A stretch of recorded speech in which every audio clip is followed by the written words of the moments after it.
Bismillahirrahmanirrahim. Today we are going to do exercise 11.2. In this exercise we are going to learn about how to draw the graphs of trigonometric function.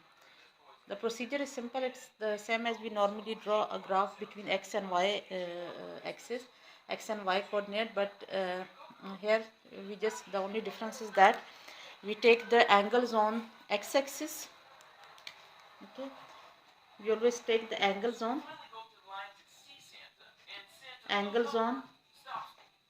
x-axis and their ratios like sine or cosine on y-axis, along y-axis. Okay, so as in all graphs, first of all we are going to write the values of the domain. Domain are the values which are filtered in this function at the place of x. Okay, so we are going to take different values of the angles. We are going to put those values in this function and then find the cos of those angles.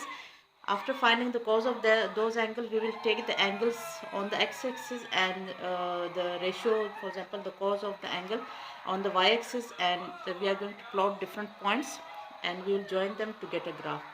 Okay, so to understand it better, let us start the question. The question is to draw the graph of cos of x by 2. So, and they have given the interval for x. Okay, they have given us that x lies between negative pi and pi. Okay, x can take the value between minus pi and pi, and we have to draw the graph of this function between these two values. So the first step is to make a table of values. Okay, we are going to make a table.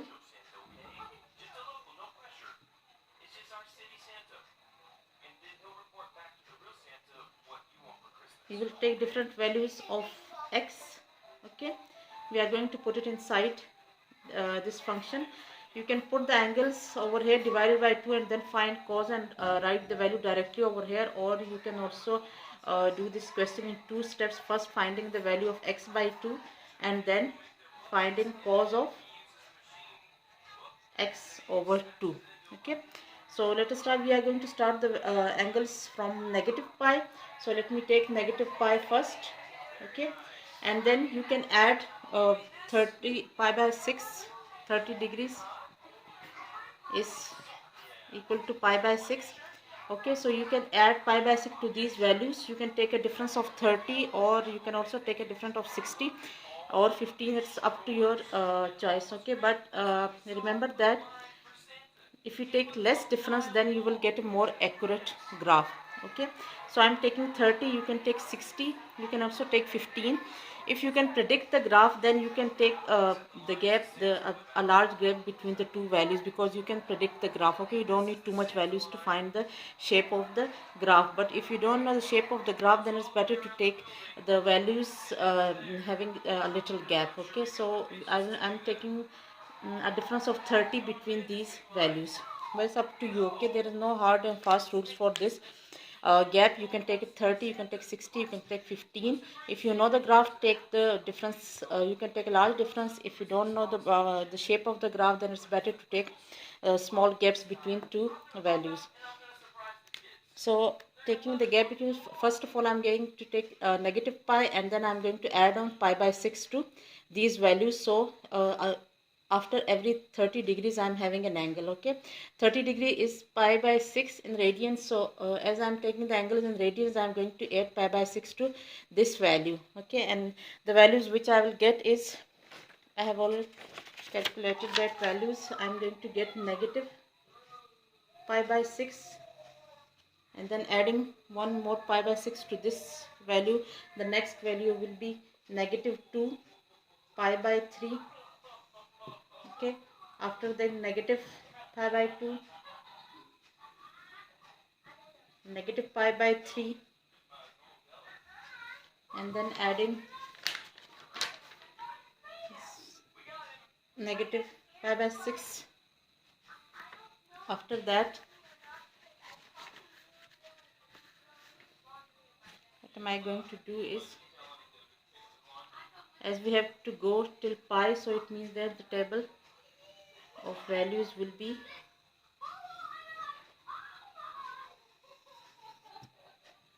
extending x by 2 and cos of x by 2. After negative pi by 6, adding pi by 6 to it will give us 0.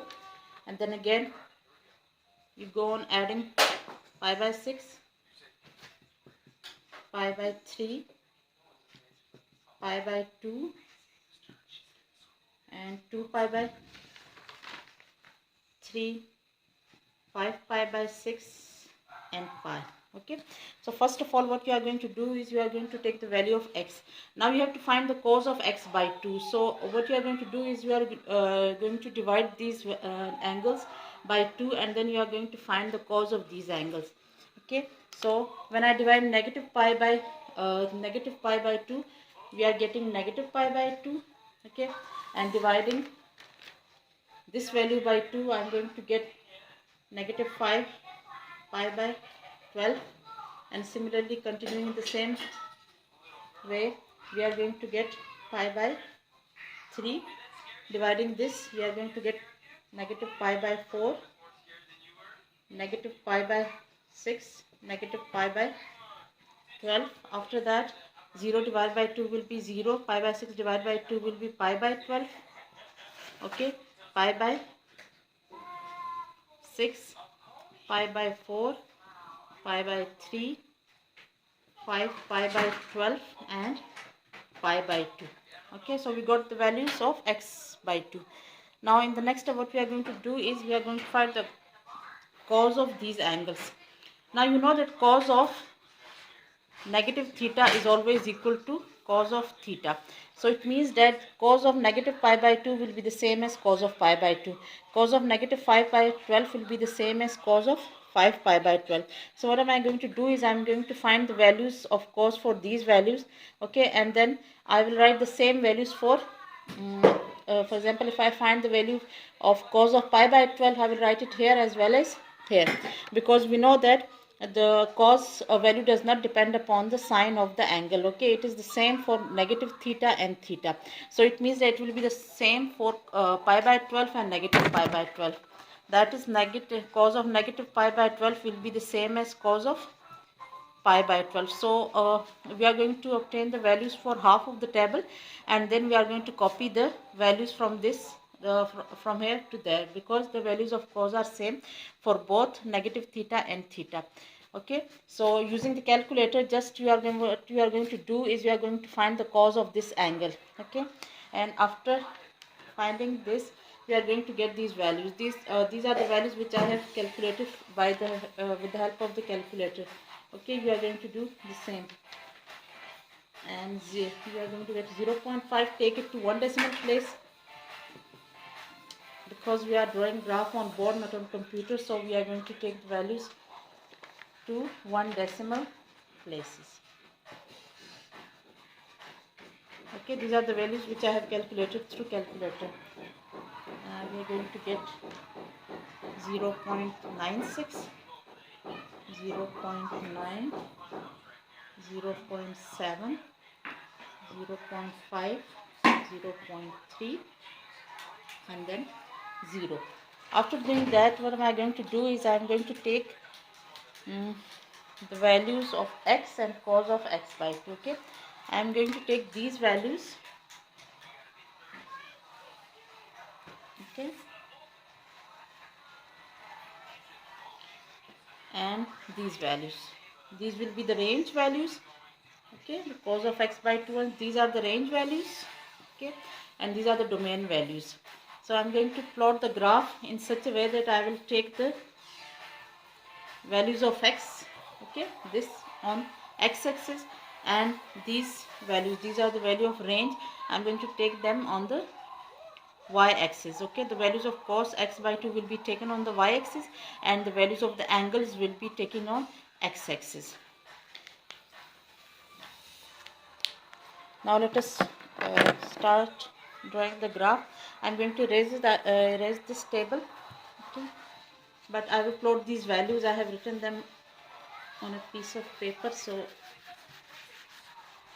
after copying this table you can draw the graph. Okay,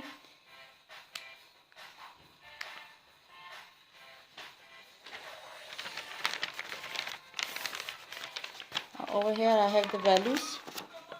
Okay, what am I going to do is I am going to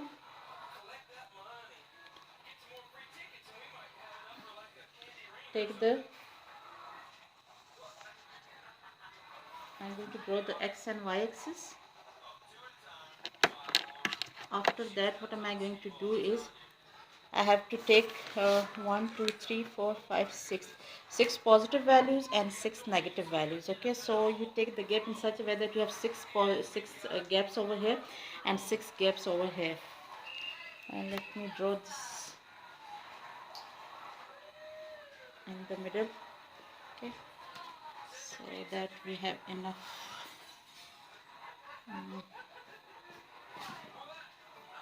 Approximately that's all I can see here. Like this. Okay, so let us take the gaps.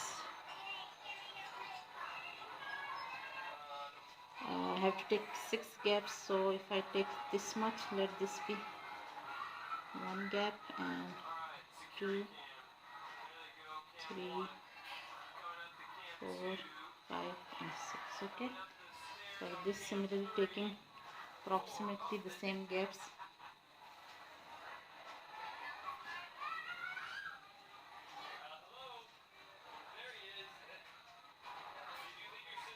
Okay, so they are approximately same. You can use a scale to get the exact gap when you do it on a graph paper. Okay, now what am I going to do is I'm going to take the angles on this axis. The angles are starting from 0, pi by 6. The positive will be taking on the positive half and the negative angles will be taken on the negative half. So as you may see over here we have 0, then we have pi by 6, then pi by 3, pi by 2 and 2 pi by 3 and so on. Okay, so I'm going to take the angles. 0 will be obviously in the middle, pi by 6. Over here I will have negative pi by 6. Okay, and pi by 3. After that I am having pi by 2 and 2 pi by 3. Okay, 5 pi by 6 and pi. Okay, the interval is till pi, so we won't go further. And negative pi by 6. Here we have negative pi by 3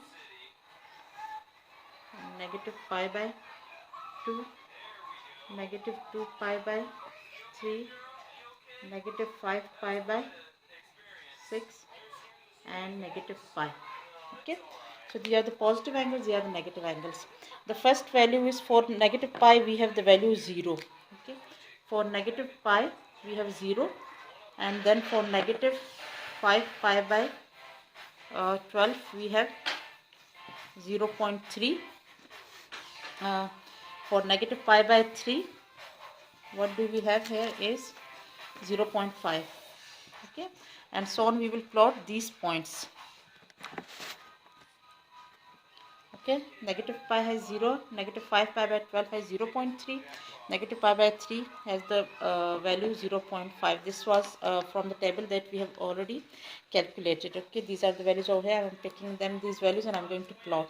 Okay, for example, if the first value is negative pi and 0, so for negative pi we have the value, the y coordinate is 0, so this will be the point on x coordinate. Okay, this is negative pi and 0. The next point is negative 5 pi by 12 and 0.3. Negative 5 pi by 12 has the points, the range value 0.3. So negative 5 pi by 0, negative pi by 6, negative pi by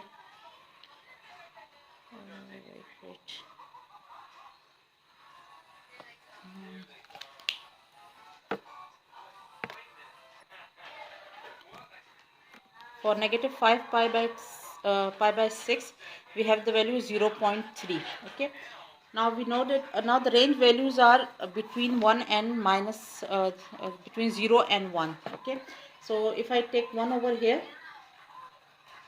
okay, 0.5 will be approximately in the middle of 0 and 1. Okay, this will be approximately 0.5, and if I divide these values, we can for negative 5 pi by 6 I have the value 0.3. Okay, 0.3 will be somewhere here. Okay, because 0.25 is the half of 0.5. Okay, so 0.3 will be a little above this point. So what am I going to do is, for negative 5 pi by 6, okay, for negative pi by 6 I have this height. Okay, this will be approximately 0.3. When you have a graph paper, you can easily find this space. Okay, it will be much easier on a graph paper. So this is the point, negative 5 pi by 6 and 0.3. Okay, this will be the point, negative 5 pi by 6 and 0.3. Okay, after that I have negative after that I have negative 2 pi by 3. Negative 2 pi by 3 is 0.5. Okay, for negative 2 pi by 3, this is negative 2 pi by 3.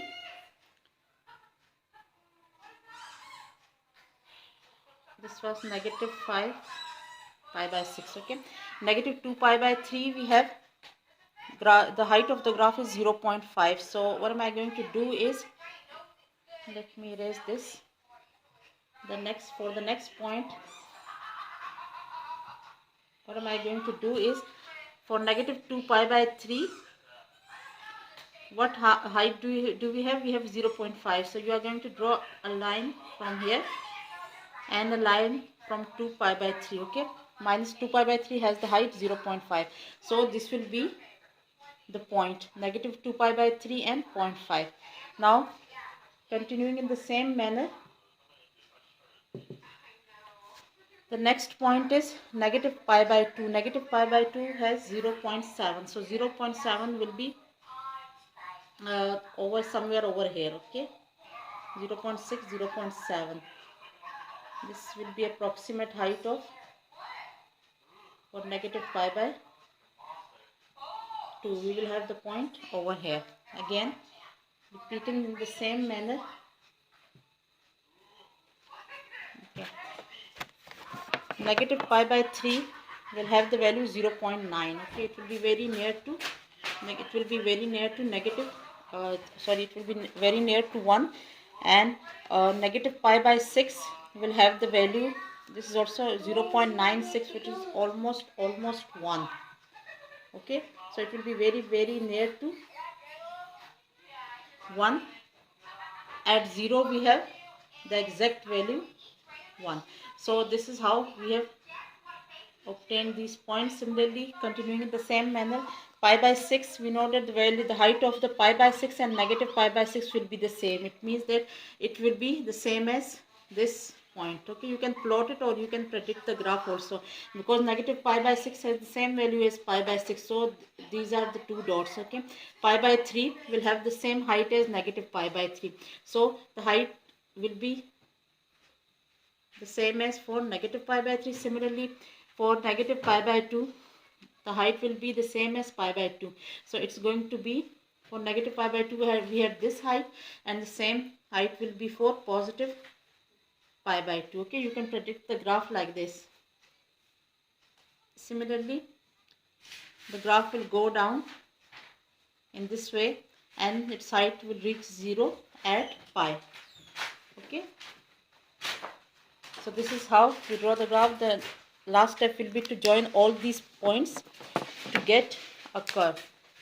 Okay, so we are going to get a curve, a smooth curve like this. Okay, it should be